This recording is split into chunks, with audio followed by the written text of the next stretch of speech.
Hey, wow, welcome back to the Potato Museum show. And what are we looking at? Oddly enough, potatoes. Because as long as there have been potatoes to eat, artists have been inspired by them, especially if they've already eaten. Now, what's this item? Yeah, this is a two potatoes done by pre-Columbian people in the Andes region. Wiggle, wiggle. Where'd you get that? This is a replica that I got in Peru on a visit. Okay, and then behind it is a potato carved out of cherry wood by Phillip McCracken in the 1980s. It's peeled smooth and its angled eyes are intact.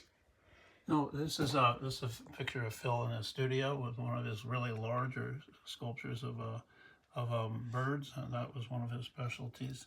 And here he is in his studio. This was when we visited him. Now, this is not a good picture, but it shows an overview of his studio, which he had all these different projects because he was working in all different media, different things, carvings and sketches. And here's the barn studio. There he is. There's his full name. Phillip McCracken lived most of his life with his wife Anne on a small island. We mentioned this, Guemes Island in the Puget Sound north, Seattle, Washington. Yeah, here's Seattle. And then you go up into the Puget Sound. And you can see all these little islands. And they lived since 1937 on the little island of Guemes. It was a 5-minute ferry ride over to Anacortes where Anne taught high school while Phil did all his art. There was Anne, by the way, with Meredith.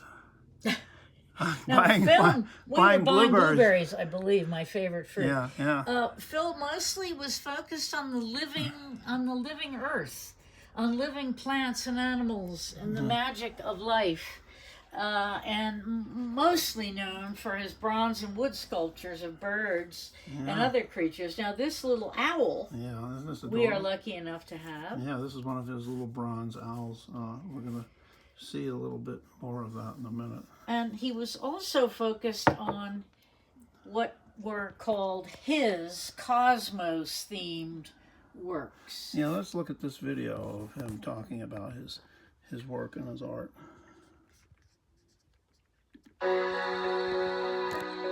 One of my favorite sections of work, of a whole section of work, were the fragments of night sky. I loved it because I'd always thought a lot about, well, all the kids, when they're kids and when they're little, I mean, looking up at the starry sky, going to sleep looking up in the sky, boy, what a purifying experience.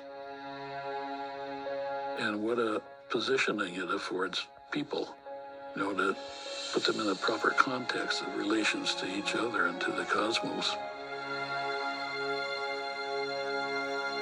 There's a little piece down there on the windowsill called Mole Greeting the Sun, which is very suggestive of coming out of darkness into light and being blinded with the radiance of an idea. And a number of people just started immediately just shedding tears. A couple of ministers gave sermons about this little creature. And that, what can I say? It's rewarding to know that it's that moving to them. I don't work the way some artists work, as saying they know the image is in there and they just work at getting at it and getting the stone away from the image that they view in there. I work on the premise that it might change any time. It might evolve in many ways. I'm not trying to make a firm kind of statement per se. I'm exploring something I don't even understand myself. And there's this wonderful mole greeting the sun. Yeah, that is priceless. Now here's by the way the house where they had several. He had a family house there, and then they expanded it. And look at this little Japanese pond there. Now the view out their window. Look at some of his artwork. You can't see it, but you can see these islands and all that. And so we visited several times. And one of the things you would do as Phil at low tide was go dig clams for dinner. Here we are. Here's Gulliver, and we're in our boots. You can see this is the view that they had, which was so inspiring to everybody who ever visited. Here we are doing the work. The food was incredible, created by his wife Anne, Oh, mostly. And the hospitality was unparalleled. Yeah, so they lived on this isolated island, but there were always people around, always people and ready to, Anne was ready to feed lots of visitors But and friends. almost more to the point, there were all these animals around. Yeah, we're going to get to that in a minute. Look, the- well, look at this. There's one of their cats right on the table, Yeah, yeah. having a clam with us. So to speak. Yeah, Right? Yeah. And anyway, in the... I just wanted to show this book a I was little going bit to more. say sometime in the early 80s. Well, can we just do this book real quick? Okay. Just a little bit. Here he is in a studio. Very This is very nice. He sent us this book to Tom and Meredith. Ah, at last, again. I haven't seen you for 3 lives. Love, Philip. And look at the little cartoon potatoes that he drew. He invited us to come visit. I just want to show a few more pictures. Look at here. He would sit in the morning on the porch with the fawn. Here's Anne with a dog. And then look at the... This is a... Look at the is it an owl? No, Yeah, it's an it's owl. the owl just Would sitting fly there. in, visit with them, and then fly out. And here's Phil in the morning with one of his sons. Here's the fawn and one of the dogs, and he's looking out for whales and things that might have been in coastal waters there. So what else we got now? Well, I was going to say sometime in the early 80s, he created a series of potato-themed artworks, which were featured in several critically acclaimed exhibitions, including one in New York. Yeah, I'm going to show that. And Now look at this. This was 1983.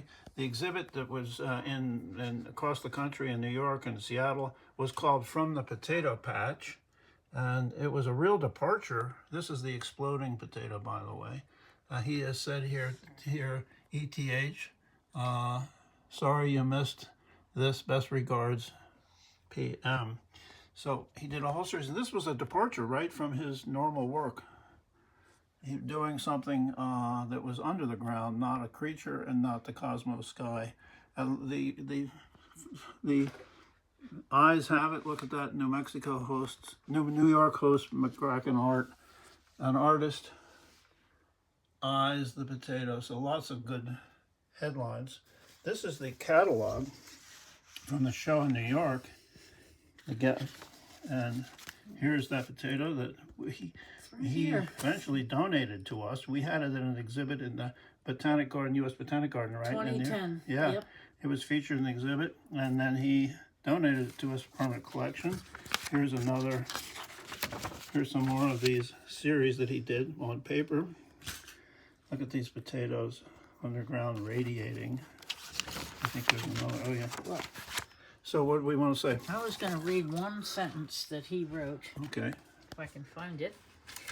A remarkable man, and he and his wife both. They're unfortunately both no longer around. Yeah, he passed in summer of 21, and his she wife passed- in she 23. died in Yeah, she was 2023. 96, by the way. Yeah.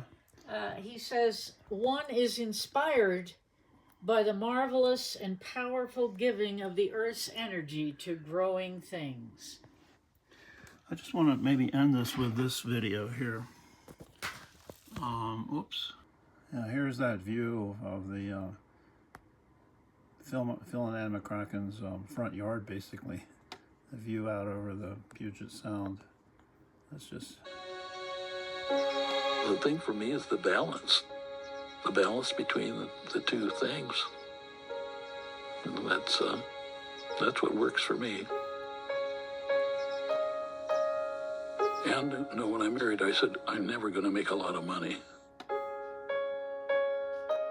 And she just accepted that as being okay, because I had another dream that was better.